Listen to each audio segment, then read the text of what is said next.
So now we'll design the integrator circuit using 741 IC op-amp.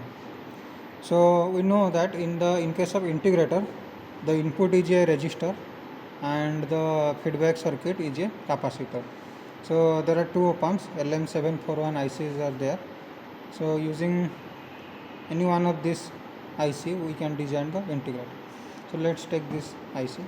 So we'll design the integrator for inverting input. That means we will first make the non-inverting end ground, and for inverting configuration we will design the integrator circuit. So first we have connected the non-inverting terminal to the ground. Then for integrator we will give the input across pin number 2. So across pin number 2 and pin number 6 is the output. So between 2 and 6 there is a capacitor. There are different capacitors are there. Let's take 0.47 microfarad as the feedback circuit.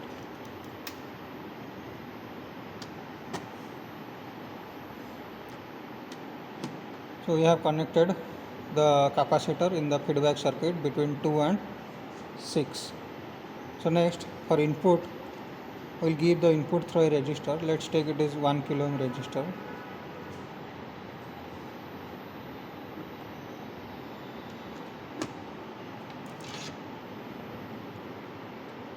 So we will give the input across this. This is the 1 kilo ohm resistor. We will apply the input across this 1 kilo ohm resistor, and the output we can easily observe from the pin number 6. Pin number 6 is the output.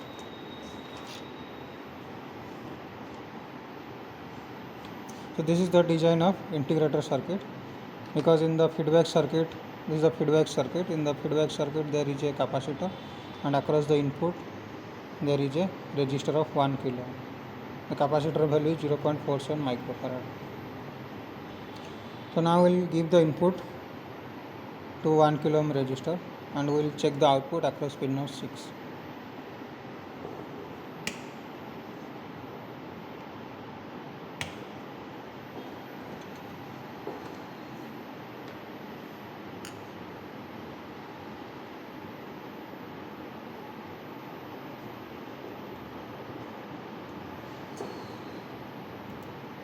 So this is the input signal, which is a sine wave. It is produced by the function generator. This input signal we will apply to the 741 IC.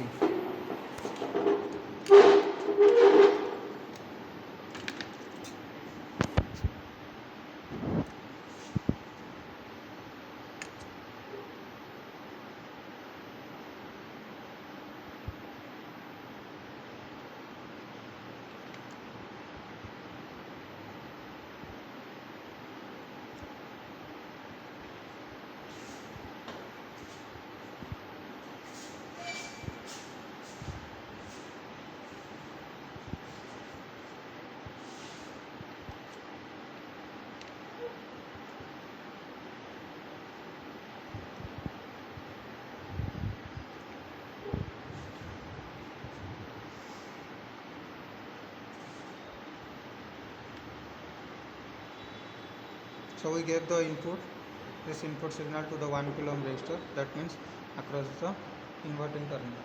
Now we will check the output at pin number 6. This is the output terminal. This is the output. So the input is a sine wave, but the output is a cos wave.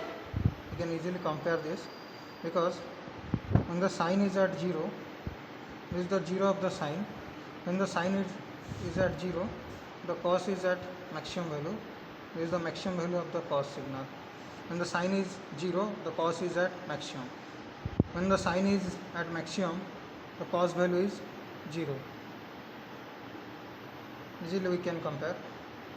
This is the 0. When the sine is at 0 function, 0 value, the cos or the output is at maximum value. That means the output is a cos function.